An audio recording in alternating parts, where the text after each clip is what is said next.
morning! On the way tayo sa Kaingin Camp 1, Tanay, Rizal. First time ko palang pumunta dito, maganda pala yung kalsada. Madali lang to puntahan. I-search nyo lang yung Palpitate Coffee. Dire-diretso yon.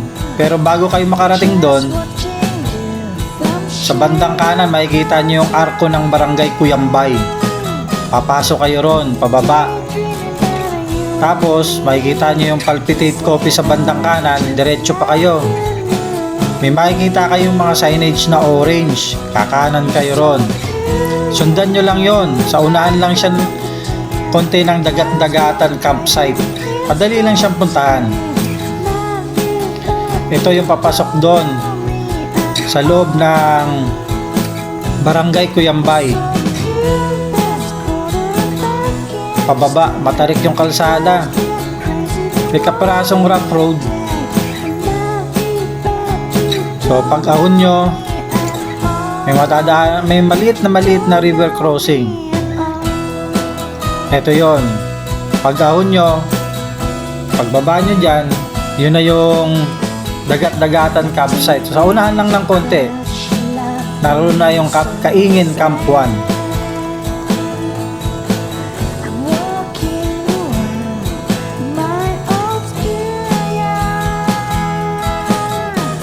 Ito yung kaparasong rough road. Hop, narito na tayo. So, magtatayo muna tayo ng tent natin.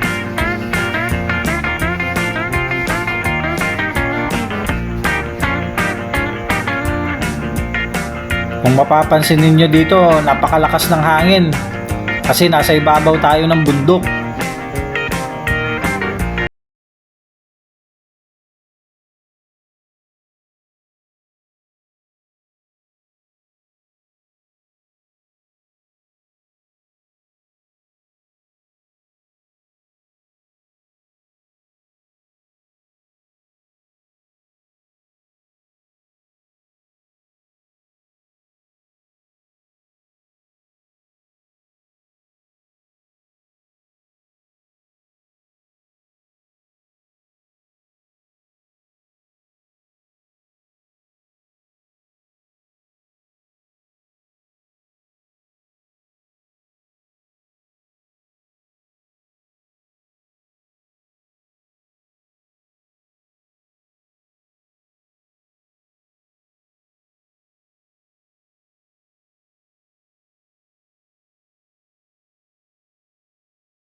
Tanghali na.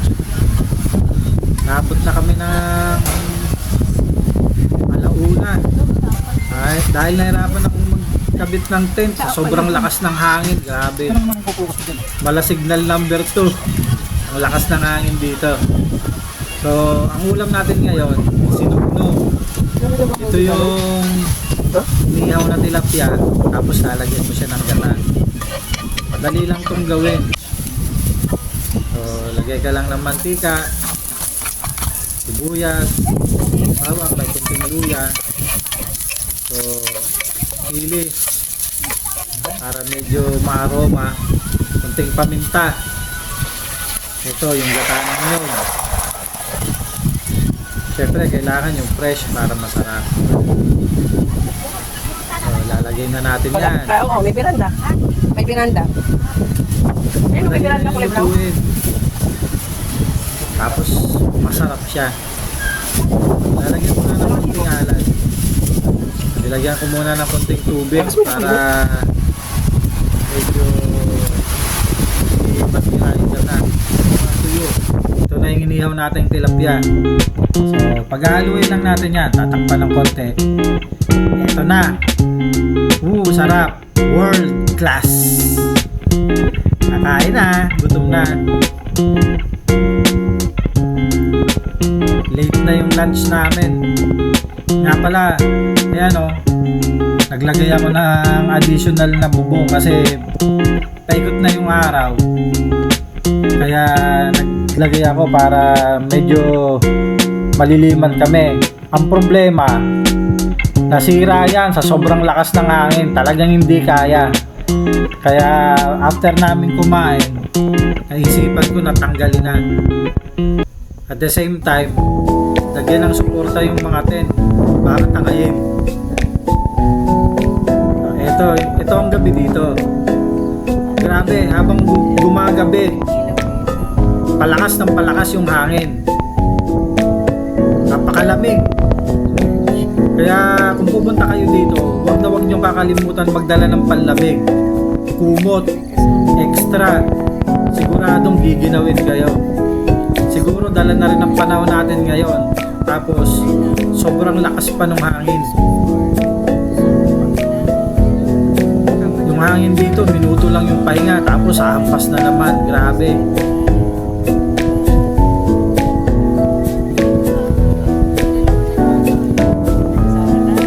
Sa mga pupunta dito,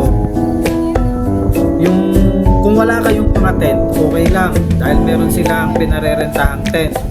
600 yun.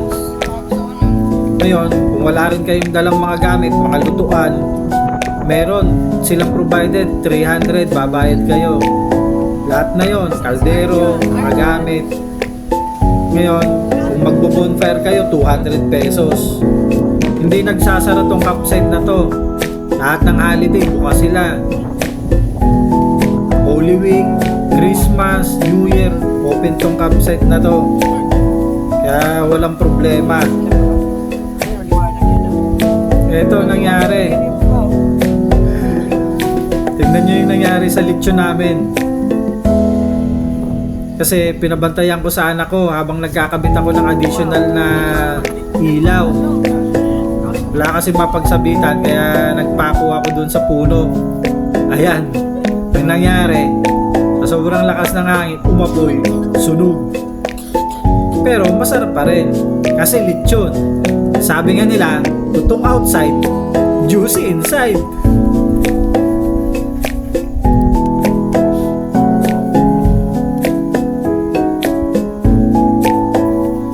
Sa sobrang lamig dito, hirap matulog.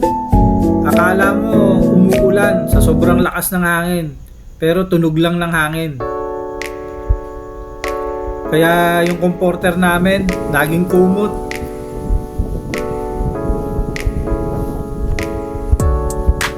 Pagkagising ko sa umaga, after magkape, eto, hali kayo, ikutin natin yung buong campsite. Napakaganda, di ba? Panalo. So, hindi kayo magsisisi pag pumunta kayo dito. May nature na, overlooking, may swimming pool pa. Ito, mayroon silang mga bonfire. 3 yung area nila para sa bonfire. Kaya hindi kayo mag-aagawan. So maganda dito, malinis. Yung CR nila 3. Meron din silang mga lababo, 3 rin. Kaya kung maghuhugas kayo, magluluto, walang problema kahit magkakasabay kayo. Ito yung kanilang swimming pool. Ito na ang pinakamalamig na swimming pool na napaliguan ko simula nung pinanganak ako. Grabe. Lagyan mo na lang ng juice, pwede mo nang itinda. Grabe oh. Hindi ko alam kung paano ako nakatagal dito sa paliligo eh. Ito yung Camp 1. Kung mapapansin nyo, may mga sasakyan dun sa baba. Yun yung Camp 2. Magkapatid ang may-ari. Ang accommodations nila parehas lang. Kaya lang, pag nandito ka sa Camp 1, 360 views ang makikita mo. Hindi ka mukha dun sa Camp 2 kasi medyo mababa. Meron silang dinedevelop dun sa baba, malapit sa may parking. Sa pinsan nila yon. Yun yung Camp 3. Sa ngayon, ginagawa pa lang. Yan o, kung mapapansin nyo, grabe yung hangin. Napakalakas. Halos tatangayin na yung mga tent.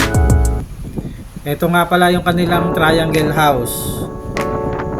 Pwede kayong kumuha niyan kung wala kayong tent, kung ayaw nyo mag-tent. 2,000 pesos yan. So bagay na bagay yan dun sa mga magkopol.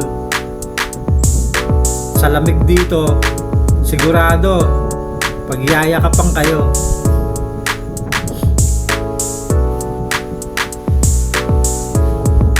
Ayan, pagmasdan nyo yung paligid.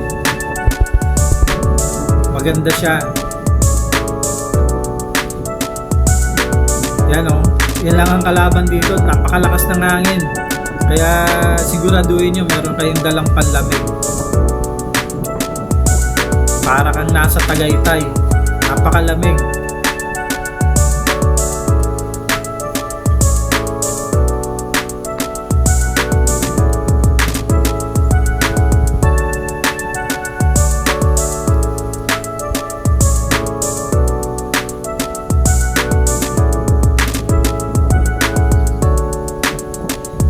Ito yung kabilang side. Dito yung entrance. Bali,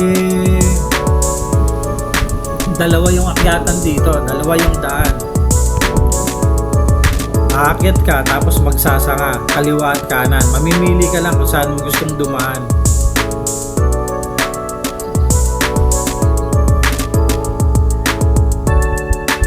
Yan. Doon ako galing kanina sa itaas. Nasa kabila niyan yung tent namin. Diyan sa harap niyan, pwede rin kayo maglagay ng tent. So, ito yung isa. So, bababa muna tayo, tapos mamaya aakyat tayo. Para makita natin ang buo.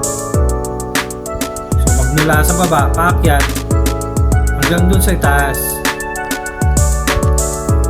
So, dito tayo sa may parking area.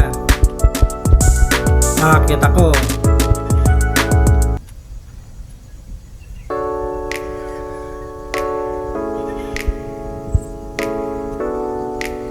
Yan. Yung sa kaliwa, yan yung isang daan yung binabaan ko kanina. Sa bandang kaliwa yan. Ngayon, susubukan ko umakyat dito sa bandang kanan. Medyo maiksi itong bandang kanan, kaya lang matarik.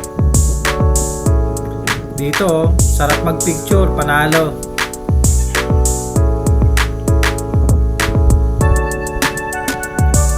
Marami kaming nakasabay dito sa araw. Mga nakamotor. So, sa motor, yan yung parking area. Medyo malawak siya. Sa unahan nun, nandoon yung magiging Camp 3. Sa mga sasakyan naman, yan yung parking. So, balik tayo dito sa itaas.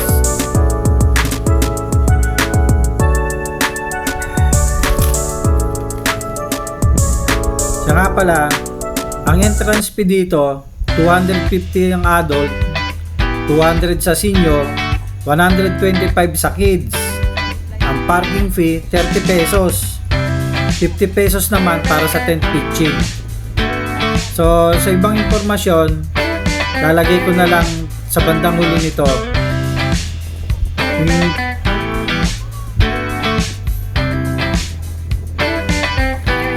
Kaya sa mga gustong pumunta dyan, sa pamilya, barkada, magjowa, panalo to. Yun nga lang, napakalamig ng swimming pool. Hindi ko alam kung paano ako nakatagal dyan. Sa umpisa, paglubog ko pa lang ng paa, parang ayaw ko na. Naninigas na ang katawan ko sa sobrang lamig. Pero yung mga bata, matibay. Hindi ko alam kung paano sila nakakatiis sa lamig. Pero after 30 minutes, lahat yan, tigas na. Nanginginig na sa lamig.